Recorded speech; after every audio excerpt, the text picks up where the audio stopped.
تو میں اس یونیک کی راہ میں نے بڑی چیزیں کوشش کی. میں کچھ کبھی یوٹیوب چینل بنایا میں نے ایک دفعہ. یوٹیوب چینل بنانے کے لیے پھر مائک اور ٹرائی پاڈ چاہیے تھا، تو میرے پاس نہیں تھا، نہ میں نے پیسے تھے کہ میں خرید سکوں اس کو. پھر میں نے کہا کہ کچھ اور شروع کرتے ہیں. پھر مجھے پتہ چلا کہ ای کامرس بزنس ہے یوٹیوب پہ. میں نے دیکھا کہ یہ آسان ہے کرنا اور گھر بیٹھ کے آپ کر سکتے ہیں. تو ضرور لینی چاہیے، میں اس کے خلاف نہیں ہوں، کیونکہ دنیا میں آپ کو کچھ نہ کچھ دکھانے کے لیے ڈگری آپ کو ایک انٹرویو تک ضرور پہنچا دیتی ہے، بٹ آپ کو اس کے بعد آپ کا اسکل میٹر کرتا ہے. تو جب آپ یونیورسٹی میں جب پڑھ رہے ہیں تو آپ نے اپنی زندگی میں جس چیز کی ڈگری حاصل کر رہے ہیں اس کا اسکل بھی حاصل کرنا ہے. جس طرح اگزامپل ہے، اگر آپ مارکیٹنگ بھی MBA کر رہے ہیں تو MBA کتابی MBA نہیں کرنا. آپ یوٹیوب سے سیکھیں کہ مارکیٹنگ کرتے کس طرح، مارکیٹنگ کی سائیکالوجی کیا ہوتی ہے. سٹارٹ بہت آسان ہوتا ہے، کچھ کہتے ہیں کہ لے کے چلنا مشکل ہوتا ہے جرنی میں، کچھ کہتے ہیں کہ مشکل پہلا قدم ہے، آگے آسان ہے. دونوں ہی مشکلات کا ایک، جب آپ ڈیسیژن لے رہے ہوتے ہیں ایک راہ پر چل رہے ہیں تو یہ بھی ایک آسان نہیں ہوتا، آپ کو مشکلات آتی ہیں.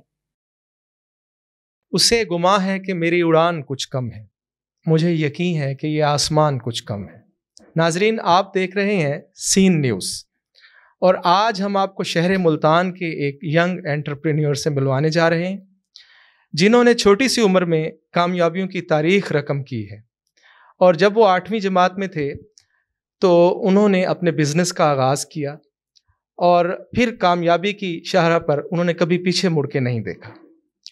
ہمارے ساتھ موجود ہیں محمد نافع. کیسے ہیں محمد نافع؟ الحمدللہ سر، آپ بتائیں کیسے ہیں؟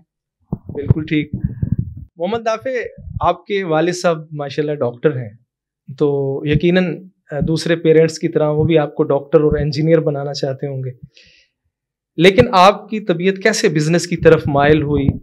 ذرا آپ ہمارے ساتھ اپنی جو سکسیس سٹوری ہے اس کو شیئر کیجئے گا، اور کون سی ہرڈلز آپ کے راستے میں آئیں؟ دیکھیں، جب میں نے سٹارٹ کیا تو سٹارٹ بہت آسان ہوتا ہے. کچھ کہتے ہیں کہ لے کے چلنا مشکل ہوتا ہے جرنی میں، کچھ کہتے ہیں کہ مشکل پہلا قدم ہے، آگے آسان ہے.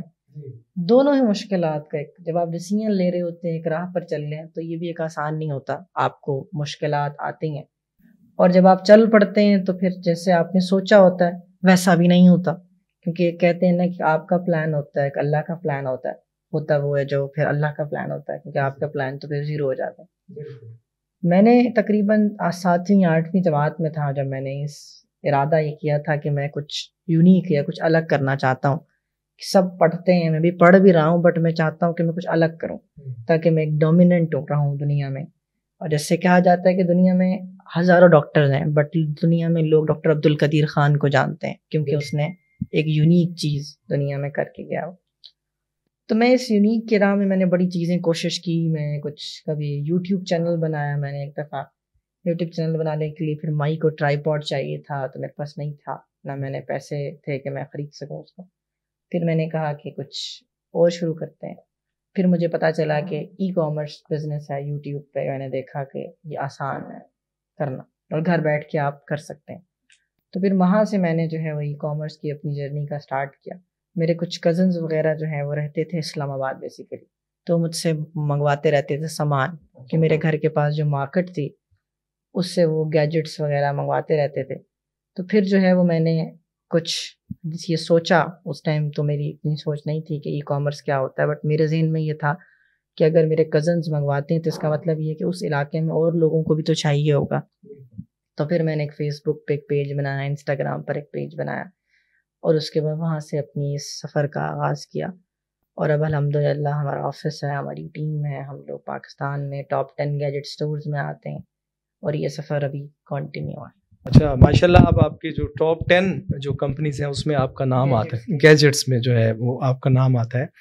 اچھا، مجھے یہ بتائیں کہ ایک چیز جو ہوتی ہے وہ ہوتی ہے کہ فوکس، ویژن، ڈسپلن ہے یا کنسسٹنسی ہے. تو کون سی چیز آپ میسج دینا چاہیں گے؟ ان میں سے کون سی چیز ضروری ہے یوتھ کے لیے؟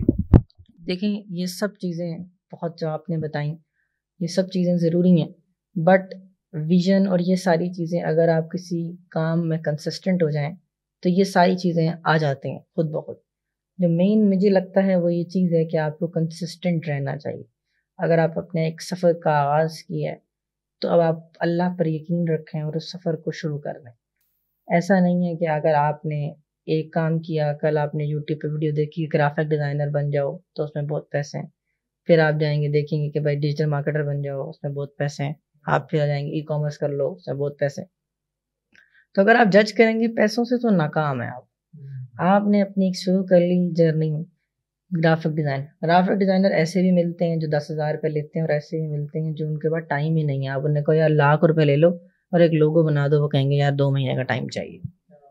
اور وہی گرافک ڈیزائنر آپ کو کہتے ہیں ہمارے پاس جاب نہیں, اب اسکل سیکھ لی ہے جاب نہیں. تو اس کا مطلب یہ ہے کہ آپ نے اگر کسی اسکل میں, اب وہ جو ₹1,00,000 لے رہا ہے اس سے پوچھو یار تمہیں یہ ₹1,00,000 تم 1 منٹ کا نہیں لے رہا, وہ لے رہا ہے اپنے 10 سال کا 15 سال کا جو اس نے اس فیلڈ میں لگایا. ہم کیا کرتے ہیں, ہم نے اگر گرافک ڈیزائننگ 1 سال سیکھی, 1 سال ڈیجیٹل مارکیٹنگ سیکھ لی, 1 سال یہ سیکھ لی, 81 سال سیکھ لی. اگر ہم لوگ جاب کے لیے انٹرویو کرتے ہیں تو اگر جو یہ کہہ دیتا ہے نا میں نے گرافک ڈیزائننگ بھی آتی ہے, مجھے ڈیجیٹل مارکیٹنگ بھی آتی ہے اور میں یہ بھی کر لیتا ہوں, اس کا مطلب یہ ہے کہ وہ کچھ بھی نہیں کر سکتا. اس کا مطلب یہ ہے کہ وہ کسی میں بھی جو کمپیٹنٹ ہے نا وہ کسی فیلڈ میں نہیں ہے اس ٹائم. آپ نے بڑی خوبصورت بات کی کہ سب سے پہلے تو کنسسٹنسی جو ہے اس کی ضرورت ہے. ایک یہ بھی کہتے ہیں کہ the more you learn the more you earn, کہ یہ جو کنٹینیوس امپروومنٹ کا سفر ہے یہ کنسسٹنسی سے ہی آتا ہے. کیا خیال ہے؟ ایسا ہی ہے, کنسسٹنسی سے آتا ہے. آپ کی بات بالکل ٹھیک ہے. اور دوسری بات یہ کہ اب اگر ہم پاکستان کا سینیریو دیکھیں تو جو 64% پاپولیشن ہے وہ یوتھ پہ مشتمل ہے اور ایک بے روزگاروں کا ہجوم ہے. تو دیکھنے میں یہ ایک لائبلٹی ہے. How we can convert that liability into asset? دیکھیں میں اس بات سے ڈس ایگری کرتا ہوں کہ پاکستان میں بے روزگاری ہے. اچھا, یہ حیرت کی بات ہے. ویسے اگر آپ باہر جائیں تو بے روزگاری ہے, مگر میں یہ کہتا ہوں کہ میری کمپنی چھوٹی سی کمپنی ہے. پاکستان نہیں, پاکستان کے ایک چھوٹے سے شہر ملتان کے ایک کونے میں ہم بیٹھے, ایک چھوٹی سی جگہ پر. ہم 2 مہینے سے ایک بندہ ڈھونڈ رہے ہیں کہ ہمیں جاب کے لیے بندہ چاہیے, ہمیں بندہ نہیں مل رہا. اس سے پتہ یہ چلتا ہے کہ میں ایک چھوٹے سے شہر ایک ٹاؤن میں بیٹھ کے اگر مجھے بندہ نہیں مل رہا تو ہم ایکسپینڈ کرتے ہیں اپنی چیزوں کو. آپ آج بھی پاکستان میں بڑی بڑی کمپنیز پہ جائیں تو ہر کمپنی کی پروفائل پر لکھا ہوا ہے وی آر ہائرنگ. پھر لوگ کہتے ہیں بے روزگاری کیوں. دیکھیں ہم یہ چاہتے ہیں, میں آج یونیورسٹی میں گیا, میں نے ڈگری حاصل کی, میں یہ چاہتا ہوں کہ مجھے ڈگری کے بعد جاب مل جائے, تو اس طرح نہیں ہوگا. مجھے کچھ اسکل چاہیے. پہلے تھا جاب ڈگری پہ ملتی تھی, اب جاب ڈگری پر نہیں ملتی, اب اسکل پر ملتی. ہمارے یہاں پر اگر 15 سے 20 لوگ کام کرتے ہیں تو مجھے نہیں پتا کہ ان کی ڈگری کیا ہے, مجھے پتہ ہی نہیں ہے. اگر انہیں 5 سال لگائے مجھے نہیں پتا, ایون کہ میں نے ہائر کرتے ہوئے مجھے پوچھا بھی نہیں کہ آپ نے ڈگری کیا کی. Degree doesn't matter now. آپ کو ضرور لینی چاہیے, میں اس کے خلاف نہیں ہوں, کیونکہ دنیا میں آپ کو کچھ نہ کچھ دکھانے کے لیے ڈگری آپ کو ایک انٹرویو تک ضرور پہنچا دیتی ہے, بٹ آپ کو اس کے بعد آپ کا اسکل میٹر کرتا ہے. تو جب آپ یونیورسٹی میں جب پڑھ رہے ہیں تو آپ نے اپنی زندگی میں جس چیز کی ڈگری حاصل کر رہے ہیں اس کا اسکل بھی حاصل کرنا ہے. جس طرح اگزامپل ہے, اگر آپ مارکیٹنگ بھی MBA کر رہے ہیں تو MBA کتابی MBA نہیں کرنا, آپ یوٹیوب سے سیکھیں کہ مارکیٹنگ کرتے کس طرح, مارکیٹنگ کی سائیکالوجی کیا ہوتی ہے. اگر آپ فوکس صرف اس پہ کریں گے تو پھر ہوگا یہ کہ آپ in the end of the day جب آپ یونیورسٹی ختم ہوگی تو آپ پھر یہ کہیں گے کہ بے روزگاری. اور دوسری بے روزگاری کی وجہ یہ ہے کہ جب میں 4 سال کی ڈگری کر کے نکلتا ہوں تو میری ایکسپیکٹیشن ہوتی ہے کہ میری کم از کم تقریباً بھی 60-70 ہزار روپے کی جاب تو ہو. مگر کیونکہ اب آپ کے پاس کوئی ایکسپیرینس بھی نہیں ہے, اسکل بھی نہیں ہے, تو آپ کی جاب 15-20 ہزار روپے کی ملتی ہے اور آپ وہ کا ایکسیپٹ نہیں کرتے. اور اگر ایکسیپٹ کر بھی لیتے ہیں تو پھر وہاں پر آپ اپنے دل سے کام نہیں کرتے, کیونکہ آپ کو لگتا ہے کہ یہ میں نے ایکسیپٹ صحیح نہیں کی. پھر کیا ہوتا ہے, آپ کی آگے پروموشن نہیں ہوتی. تو میں اس بات سے بار بار ڈس ایگری کرتا ہوں کہ پاکستان میں بے روزگاری اگر ہے, جو کہ کہتا ہے کہ میرے پاس جاب نہیں ہے, تو اس کو یہ چاہیے کہ وہ اپنی غلطیوں کو ڈھونڈے کہ وہ کیا غلط کر رہا ہے جس وجہ سے جاب نہیں ہے. ہو سکتا ہے کہ وہ اسکل جو اس نے سیکھا وہ اس دنیا میں کام نہیں کرتا, تو آپ اسکل اپنا بدل لو, نیا سیکھو, یوٹیوب سے سیکھو اور پھر جاؤ. آپ فری انٹرنشپس کرو, سیکھو, لرن کرو, پھر آپ کی ویلیو لگے گی. بڑی آپ نے زبردست بات کی، یعنی کہ crux of the matter is that کہ سب سے پہلے تو اسکل جو ہے وہ اگر آپ کے پاس ہے تو آپ کی ورتھ ہے مارکیٹ میں، اور اگر آپ نے مارکیٹ میں اپنے آپ کو پروو کرنا ہے تو اپنی اسکل جو ہے وہ اس کو کریں. اور سب سے پہلے بھی بات ہوئی کہ جو کنٹینیوس امپروومنٹ ہے، لرننگ، یعنی جو بھی شعبہ آپ اپناتے ہیں ایک تو اس میں کنسسٹینسی ہو، دوسرا اس میں کنٹینیوس امپروومنٹ ہو، اور how to sharpen your skill, کیونکہ نئے سے نئی چیزیں آ رہی ہیں. جیسے آج کل یہ جو اے آئی آرٹیفیشل انٹیلیجنس ہے، اس حوالے سے آپ کی کیا رائے ہے کہ یہ سیکھنی چاہیے لوگوں کو؟ دیکھیں، ہر وقت میں کچھ نہ کچھ نئی چیزیں آتی ہیں. اگر آپ نے آج سوچ لیا کہ میں ایک ای کامرس سیکھ رہا ہوں، تو اے آئی جو ہے نا وہ ایک پارٹ ہے، ہر اسکل کے اندر آ جاتا ہے. اگر آپ ڈیزائنر ہیں تو اب مثال اگر آپ ویڈیو ایڈیٹر ہیں تو اب آپ ویڈیو ایڈیٹنگ سیکھیں گے تو اس میں آپ اے آئی ڈال کے جلدی اپنے پروسیس کو جلدی کر سکتے ہیں. تو یہ ایک اے آئی سیکھیں، جو بھی اسکل ہے، یہ نہیں کہ اے آئی کے پیچھے پڑ جائیں. اے آئی سے اگلی ایک ایڈوانس آ جائے گی. یہ جو دور ہے، یہ ٹیکنالوجی کا دور ہے، ہر دن کچھ نہ کچھ ایڈوانس چیز آتی ہے. سو بس آپ نے یہ کرنا ہے کہ جس اسکل میں آپ ہیں اس میں جو چیز ایڈوانس آتی ہے اس کو آپ کیپچر کر لیں. جس طرح اگزامپل لوگ دیتے ہیں کہ نوکیا نے صرف ایک غلطی کی تھی کہ اپنے آپ کو اس نے بدلا نہیں دنیا کے بدلنے کے ساتھ. اس نے یہ کہا کہ میں نوکیا ہوں.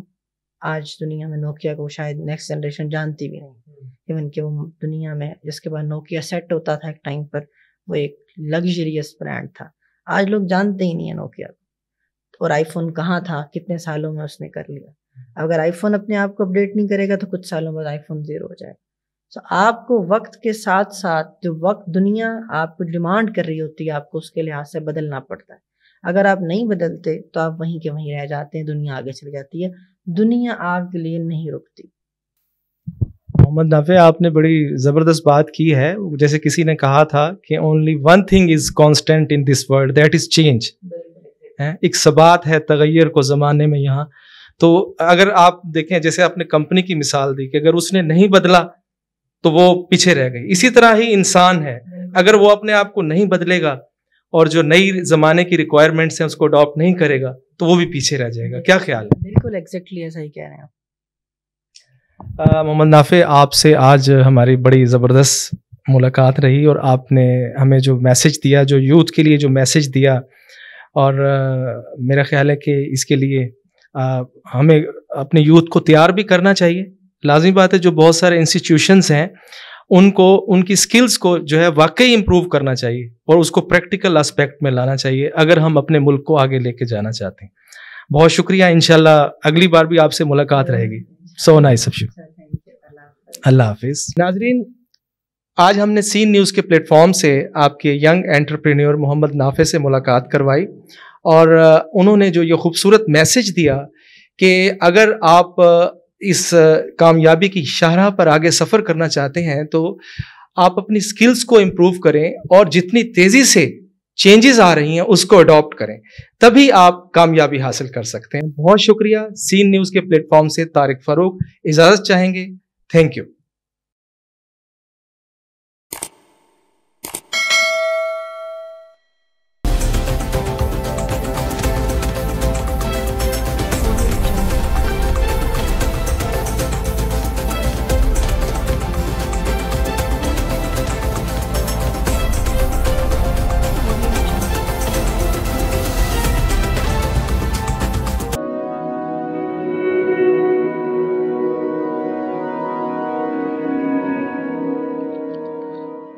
رزق اللہ کے ہاتھ میں ہے، اور کبھی کبھی رزاق رزق کی تقسیم کا اعزاز ان لوگوں کو بھی عطا فرما دیتا ہے کہ جو حالات کی کڑی دھوپ میں شجرے سایہ دار ہوتے ہیں.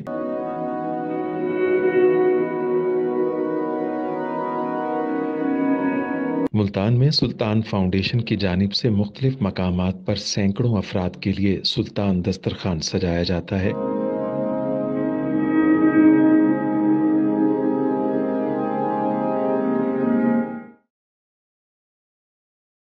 ہر انسان سلطان دسترخوان کا مہمان بنتا ہے. بلا شبہ سلطان فاؤنڈیشن انسانیت کا قابل فخر سرمایہ ہے، اور بھلے ہی ایسے ادارے ہوں یا افراد، وہ غربت و افلاس کے سلگتے صحرا میں احساس کی چھتریاں بنتے ہیں.